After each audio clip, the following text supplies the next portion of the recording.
Let me come your screen first. Let me see, are you getting your notes? Fire. Unmute करो. Fire. Unmute yourself. Fire. Within fraction of second unmute होता है. And you are taking lot of time. Amarpreet आप करो unmute. Check. कौन unmute करता है कौन नहीं. फिर ऐसी अटेंडेंस थोड़ी ना लगनी है. अमरप्रीत unmute करो. पुलकित शर्मा unmute करो. पुलकित unmute करो. So you are not there. You are not in class. गौरव आप करो unmute. Gaurav unmute yourself. Yes, ma'am. Actually, Gaurav, good afternoon. Gaurav, can you define cash flow statement? Ma'am, the inflow of cash into an organization is known as cash flow. ये तीन तरह की होगी: operating, investing, and financing. Though I asked, otherwise good, very good. Though I asked the meaning of cash flow statement, it is the most important financial tool in the hands of companies to keep a record of inflows and outflows of cash with regard to your operating activities, investing and financing activities. So good round of applause for God. Unless he, like at least he unlimited, and most of you people they never respond. So this is a sheer insult to the teacher, you know. If you are sitting far away, but technology is binding us, you should at least come home. मेरे को पता तो चले मेरे बच्चों को कितना समझ है, इतनी रिस्पेक्ट तो you can give us. मेरे कहने पे अनम्यूट तो कर सकते हो at least. नहीं आता that's another. But you should unmute yourself so that I can ask things from you. Yes, let's see the further information from your book. Identification of activities मेरे को लगता है maximum students को पता है we are proceeding in this step. Yes, now we have that period also I am saying to including relaxation is asking from us inflow and outflow cash plus type of inflow. मैंने बोला cash का आना inflow हुआ करेगा, cash का जाना outflow हुआ करेगा, प्लस मैं साथ में टाइप ऑफ एक्टिविटी भी डिस्कस किया करूंगी. चलिए this is example number 14.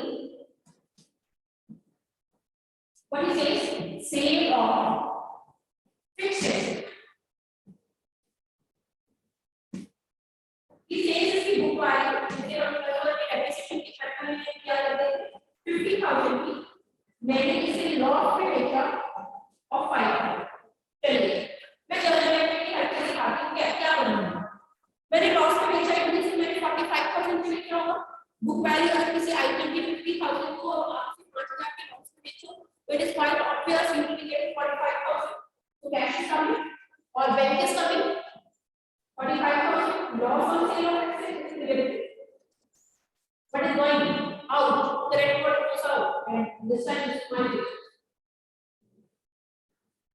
And is 50,000. 55. So which activity will it be? Who better? कौन सी activity होगी? Fixed asset की sale और purchase कौन सी activity है? And you know inflow cash 45,000 that expensive. And it is going to be your investing. Fixed asset की sale और purchase और non-current investment की sale और purchase हमारी investment में हुआ करती है. देखो उसके बॉक्स में ऐसे लिखा है कॉन्सेप्ट क्या. तो ये inflow and cash increase by 45,000 बस आपने टाइप ऑफ एक्टिविटी की डिस्कस करो. ठीक है आगे चलिए. Purchase of stock and trade सामान खरीदा उसे परचेजिंग बोलते हैं. हमें स्टॉक एंड ट्रेड का मतलब क्या आगे बेचने के लिए.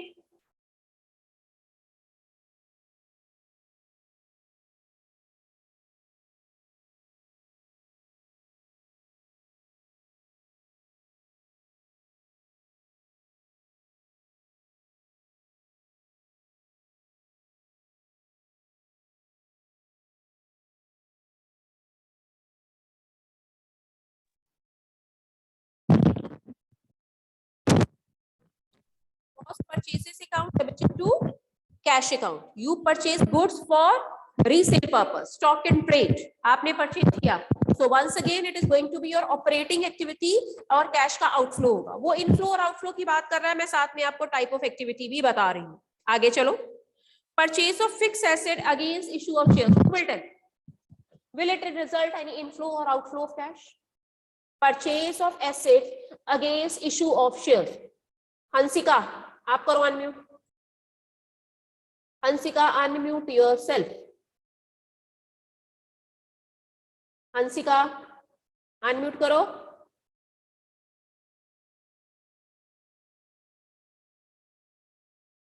राणा गुरजीत, आप करो अनम्यूट। राणा गुरजीत, अनम्यूट करो। Purchase of fix Yes, ma'am. हाँ, purchase of fix asset against issue of shares. आप जर्नल एंट्री बता सकते हो मेरे को? Purchase of fix asset against issue of shares. Yes, थोड़ा सा हिंट दूं, it is a case of purchase consideration Machinery to share capital. हाँ बोलो बोलो, ठीक है बोलो। Machinery to share capital. चलो ऐसे ले लेते हैं, मशीनरी का चलो नाम नहीं उसने दिया, उसने एसेट बोले। मैं पता इसको कैसे बोलूंगी, मैं दो एंट्रीज में समझाऊंगी। This is fixed asset account debited to vendor, करवाया हुआ है आपको शेयर कैपिटल के चैप्टर में। Purchase consideration other than cash, पहले अमाउंट को ड्यू करो, फिर वेंडर को बोलो हमारे पास कैश नहीं है, हम वेंडर को बोलेंगे आप शेयर कैपिटल ले। तो दो एंट्रीज की हेल्प से we will be solving it, see from the bottom. So these are the two entries I will be passing. Fixed asset account debited to vendor, then vendor account debited to share capital. Is there any inflow or outflow of cash? Yes students, there is no flow of cash, क्योंकि ना cash debit हुआ है ना credit हुआ है। आम भाषा में अगर मैं बात करूं तो it is a barter system, चीज के बदले में चीज। एसेट खरीदा, उसको बोला कैश नहीं मैंने देना, तू मेरी कंपनी का शेयर होल्डर बन जा। So there is no flow of cash. Answer में चेक करो, नो फ्लो ऑफ कैश लिखा होगा उसमें। Check from solution. Yes, cash is not transacted. Cash का ना आना हुआ ना जाना हुआ, so this is a no flow of cash. आगे चलते हैं। Cash received from debtors. सुबह भी डिस्कस किया है हमने फर्स्ट पीरियड में भी। Cash received from debtors is my operating activity and this will be inflow of cash. आप रिसीवेबल से कैश रिसीव करते हो, आप डेटर से कैश रिसीव करते हो, आप बीआर की मैच्योरिटी पे कैश रिसीव करते हो, all of your operating activities. आगे चलते हैं। Cash deposited into bank and cash withdrawn from bank, दोनों ट्रांजैक्शन डिस्कस करी हुई है। So this is a movement in cash and cash equivalent. Cash बढ़ रहा है एक केस में जब आप विथड्रॉ कर रहे हैं, कैश कम हो रहा है जब आप कैश बैंक में डिपॉजिट करवा रहे हैं। सो ये आपकी इंटर ट्रांजैक्शन है, inter transaction between your cash and bank balance. So it is not resulting any flow of cash. Issue of fully paid bonus, who will tell its meaning? Issue of fully paid bonus shares. Akriti is there.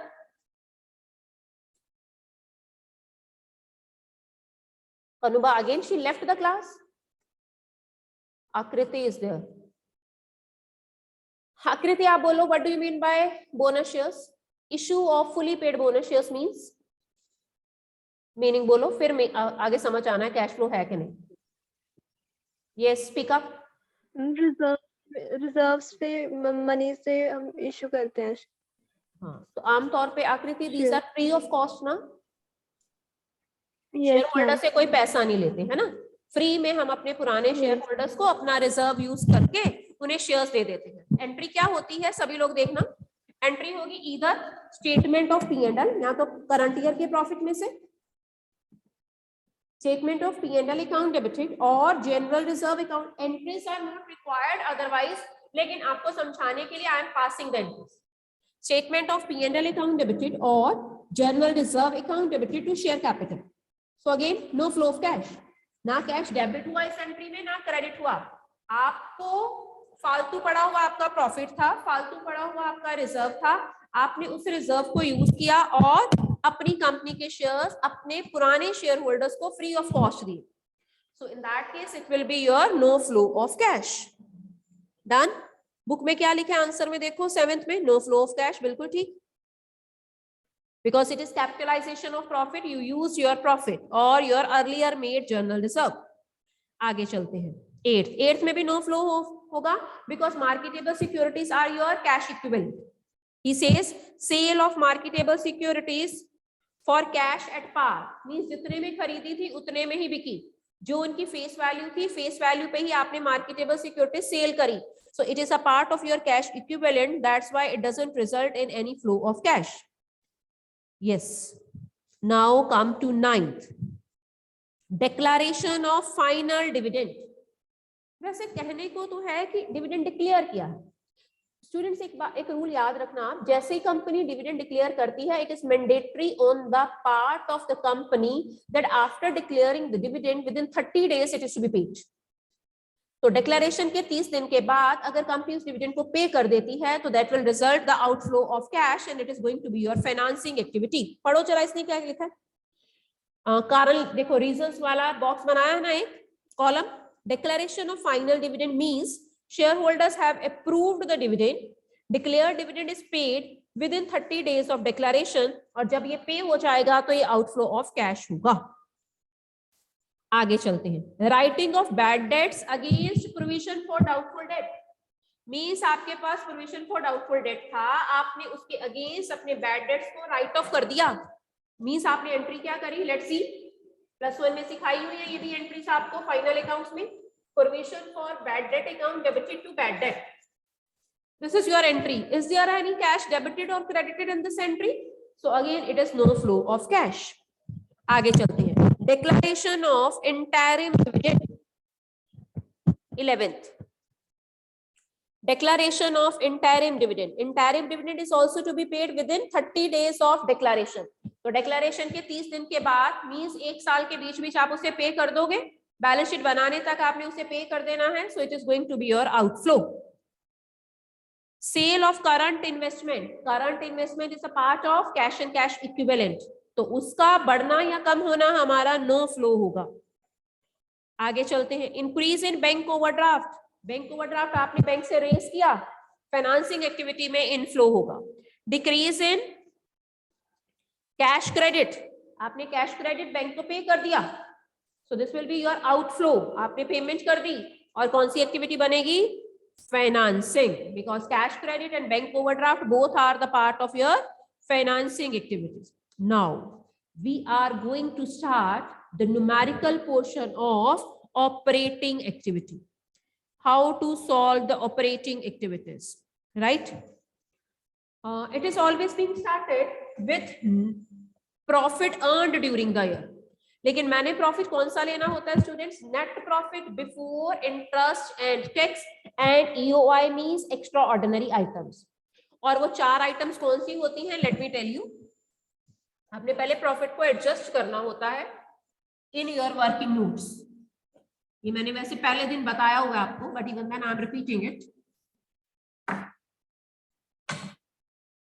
आमतौर पे और हमेशा ही आपको company की balance sheet दी होगी. पहला मान लो current year है, दूसरा प्रीवियस ईयर है. उसने बोला यहाँ पे balance of, this will be given in the question, balance of statement of PN.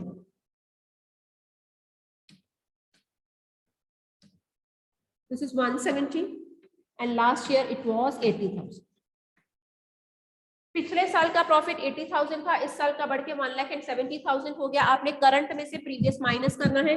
That will be your profit earned during the year. Current minus previous, that will be 90,000. So 90,000 आपका इस साल का profit होगा.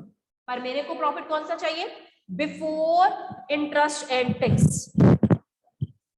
This is profit earned during the year.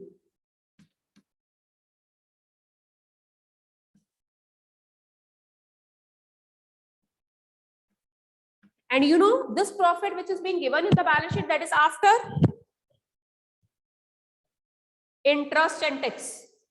तो आपने इसमें वो सारी चीजें ऐड बैक करनी है. क्या ऐड करोगे, you will be adding up provision for taxation. अगर क्वेश्चन में गिवन है करंट ईयर का, आपने ऐड करना है. प्रपोज्ड डिविडेंड आपने करंट ईयर का ऐड करना है. Proposed dividend of current year is to be added. Let me tell you, is it of current year or previous year? 80 previous year का। Propose dividend of previous year is to be added. हम ये मान के चलते हैं जो previous year में dividend propose हुआ था वो पे हो चुका होगा, ठीक है। प्रीवियस ईयर का आपको ऐड करना है। इंटारिम डिविडेंड पेड एक ही दिया होगा क्वेश्चन में, अगर वो है तो आपने वो भी ऐड करना है। Then transfer to general reserve, अगर जर्नल रिजर्व बढ़ गया तो ऐड करना है प्रीवियस और करंट का कंपैरिजन करके। अगर जर्नल रिजर्व कम हो गया मींस आपने यूटिलाइज कर लिया तो माइनस करना है। I am repeating the 4 things because मेरा कैश फ्लो स्टेटमेंट का फॉर्मेट क्या कहता है, I don't want the profit earned during the year as the starting point in my question. I always want profit before tax and EOI, tax से पहले और extra ordinary items की सबकी treatment करने के पहले मेरे को प्रॉफिट चाहिए। तो ये चारों आइटम्स अगर क्वेश्चन में चारों गिवन है तो आपने चारों की ट्रीटमेंट करनी है। अगर कोई इसमें से 1-2 गिवन है तो आपने उसको ट्रीट करके प्रॉफिट पहले एडजस्ट करना। That adjusted profit you will be writing at the top of your sheet where you will begin your operating activities, right? So before moving ahead, I have few terms of theory.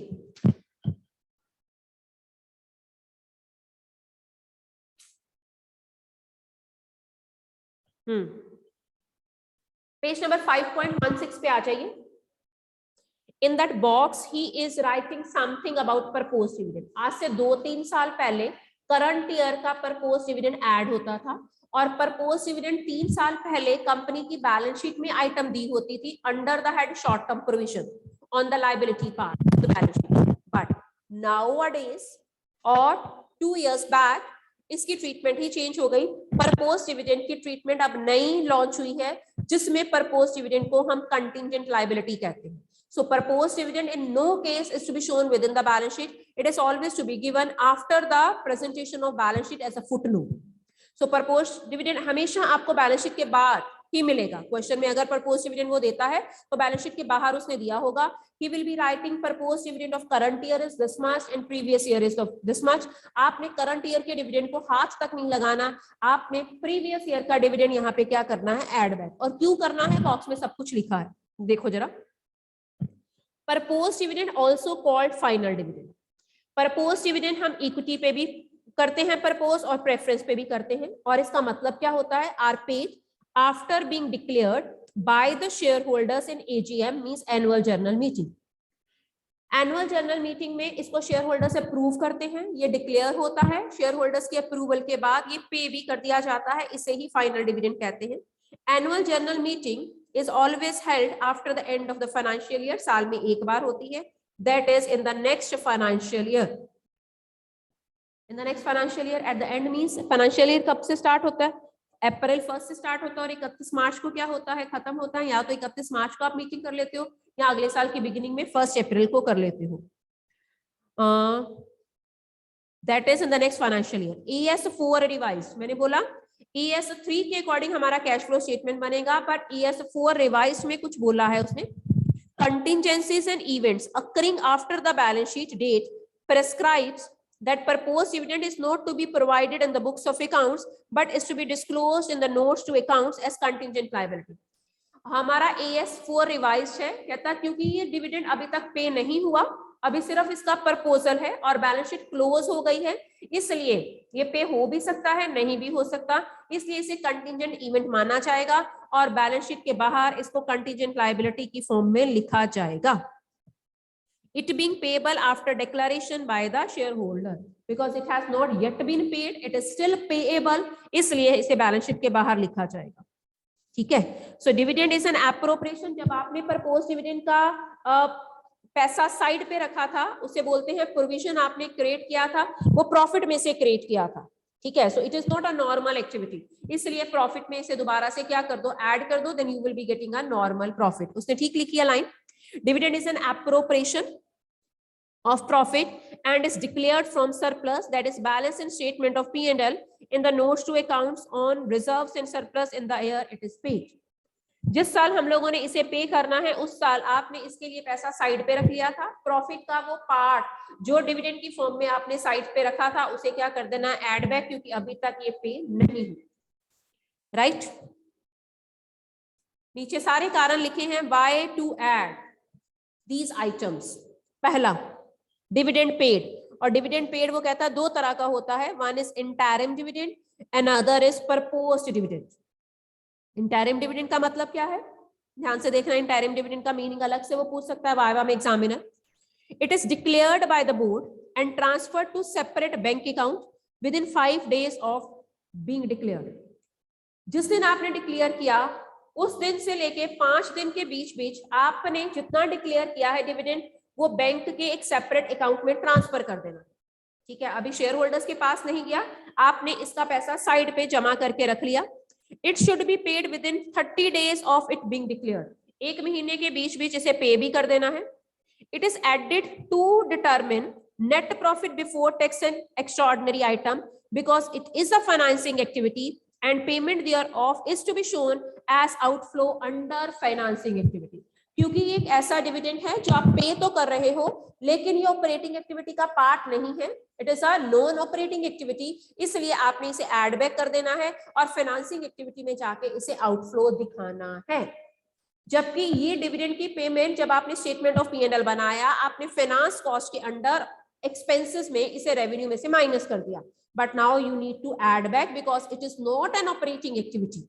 ये कारण आपको पता होना चाहिए। आगे चलते हैं, क्या ट्रीटमेंट होती है एड इंटरिम डिविडेंड, मैंने भी यही सिखाया आपको। Add interim dividend to the current year's profit under cash flow from operating activity and show it as outflow in your financing activity. बेटे एक बात और याद रखना, कैश फ्लो स्टेटमेंट के सारे क्वेश्चंस में आपको बैलेंस शीट के बाद कुछ एडजस्टमेंट्स दे रखी होंगी, जितनी भी एडजस्टमेंट्स होंगी उसकी 2 जगह ट्रीटमेंट आनी है। जैसे फाइनल अकाउंट्स में मैं सिखाया करती थी +1 में, फाइनल अकाउंट्स में each and every adjustment was carrying 2 side treatment, same we will be following here.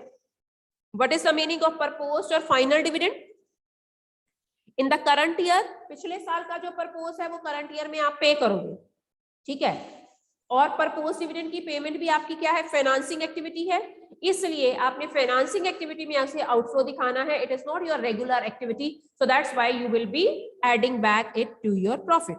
देखो इसने मीनिंग क्या लिखा, in the current year proposed dividend of previous year will be declared by the share holders in their annual general meeting because the meeting will be held after the end of the financial year. Like उसने example दी, 10 लाख का dividend है, आपने कब announce किया, 31 मार्च 19 को, और पे कब करोगे, 1 अप्रैल 19 के बाद, राइट, विद इन 30 days ये भी पे करना होता है। ठीक, has proposed a dividend, annual general meeting to approve the final dividend of 10 lakh, annual general meeting to approve the final dividend will be held in the year March 20, after which it will be accounted in the books.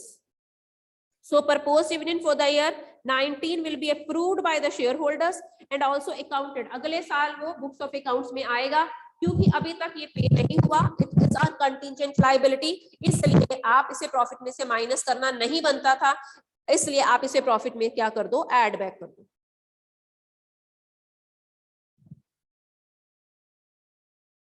Always keep in your mind proposed P से है, और कौन सा propose dividend लेना, P वाला ही लेना, that is previous year का। Previous year का प्रपोज डिविडेंड ऊपर प्रॉफिट में ऐड होना है, वही फाइनेंसिंग एक्टिविटी में नीचे आउटफ्लो दिखाना है। अब सीधा क्वेश्चन नंबर 15 पे आओ, you will get an idea. हमें क्वेश्चन में क्या दे रखा है, देखो जरा, what he is giving you in the question. पहला करंट ईयर ही बनाया ना इसने भी कॉलम, इसने हमें 8 लाख करंट ईयर का प्रॉफिट दिया, 5 लाख प्रीवियस ईयर का प्रॉफिट दिया। This is the data he is giving you in the question, ठीक है। अब मैंने आपको क्या सिखाया, करंट ईयर के प्रॉफिट में से प्रीवियस ईयर का प्रॉफिट माइनस करो तो आपके पास 3 लाख इस ईयर का एग्जैक्ट प्रॉफिट होगा। 3 lakh is the exact profit of this year. Then he is giving you current year's dividend payable. देखते हैं इसका क्या करना है। 30,000। नीचे क्या लिख रहा है, डिविडेंड प्रपोज्ड 20 का 3 लाख है और 21 का 3.5 लाख है। मींस पिछले साल का प्रपोज्ड डिविडेंड आपका 3 लाख है। So how I will be moving, I will be calculating net profit before tax and EOI, that will be my main heading. Then I will be calculating profit earned during the year. वो ये line नहीं लिखता, but this is going to be your starting line. Profit earned during the year. How I have calculated it? Current year का 8 लाख है, previous year का 5 लाख है, तो इस साल का अपना कितना हुआ 3 लाख, ऐसे लाइन का। फिर उसके बाद हम लोगों ने क्या करना है, आपको क्या सिखाया है, propose dividend of previous year is to be added. Propose dividend of previous year is 3 lakh. जो क्वेश्चन में आपको डिविडेंड पेएबल दे रखा है, that you will not be considering anywhere. वो आपकी क्या है, करंट लायबिलिटी है, उसको बाद में ट्रीट करेंगे। आपने यहाँ पे सिर्फ प्रॉफिट निकालने को उसने आपसे बोला है, prepare note to show profit before tax and EUI. So dividend payable which he is giving in the balance sheet that you are not considering anywhere. आपने सिर्फ ये 4 चीजें आपको ऐड करने को सिखाई है मैंने, interim dividend of current year, proposed dividend of previous year, provision for taxation of current year and general reserve. धीरे धीरे वो सारे पॉइंट्स हमें सिखाएगा। So I am just going to add proposed dividend of previous year is to be added, and that is 3 lakh given in the question. So 6 lakh at the present scenario or in the present question, जो भी उसने statement दे रखी है, ये 6 लाख जो profit होगा इसे हम लोग क्या बोलेंगे, net profit before tax and EUI. So the 6 lakh will be the beginning point of your numerical question. आप 6 लाख को अपने numerical question में beginning point मान लोगे। Come to the next. अब बहुत सारी चीजें दी हैं, लेकिन हमसे पूछा क्या, नेट प्रॉफिट बिफोर टैक्स से निकाल। लेट्स सी,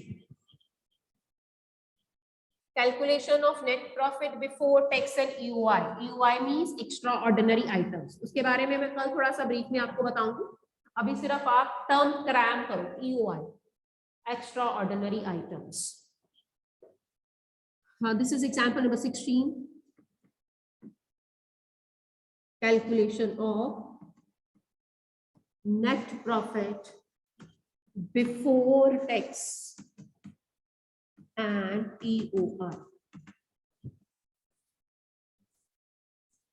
2 सालों का प्रॉफिट दे रखा है क्वेश्चन में। सरप्लस, सरप्लस का मतलब हमेशा प्रॉफिट होगा। इस साल का 4.5 लाख है, पिछले साल का कितना है 2.5 लाख। इट मींस की profit earned during the year 2 lakh हुआ। I always start the question with profit earned during the year. 4 चीजों में से ढूंढेंगे कौन सी 4 चीजें दे रखी हैं, चारों में से चारों ही दे रखी हैं कि कोई 2 या 3 दे रखी है। So this is, let me complete this question. 450 minus 2,50,000, so it comes to me 4.5 और 2.5 है ना, हाँ 2 lakh. Has he given general reserve? Has he given proposed dividend? Dividend payable का फिर से कुछ नहीं करना। So proposed dividend of previous year is 1,50,000 that I will be adding, right? Add proposed dividend of previous year. कितना है students, वो पिछले साल का proposed dividend 1,50,000 है, so I will be adding it. नीचे उसने लिखा है interim dividend 50,000 और dividend on preference shares. Okay. नीचे और कुछ लाइन लिखी interim, yes. Otherwise interim dividend includes the dividend to be paid on equity as well as preference. लेकिन आपके क्वेश्चन में उसने लिख दिया कि interim dividend जो मैंने दिया है नीचे 50,000 that is only on equity. It means कि proposed interim dividend on preference shares I will calculate on my own. एक नया कॉन्सेप्ट आपको सिखाया है, ये interim dividend on equity है 50,000। अब मेरे को कैसे पता चलेगा कि प्रेफरेंस का इंटरिम डिविडेंड कैसे निकालना है? आपको क्वेश्चन में जो प्रेफरेंस शेयर कैपिटल दे रखी है उसके साथ एक वर्ड लिखा है 10%। इट मींस कि 10% is the rate of dividend. Starting में भी प्रेफरेंस शेयर कैपिटल 5 लाख है, एंड में भी 5 लाख है। उस 5 लाख के ऊपर आप 10% जब कैलकुलेट करते हो you get 50,000। So here I will be calculating interim dividend on preference shares. This I calculated on my own preferences. So this is 1 lakh, 2 lakh and 50,000. So overall 4,50,000 you will be showing as the beginning point in your operating activity, which you call net profit before tax and EUI. The rest of the things we will continue, right? So don't miss the class. Be regular in attending the classes.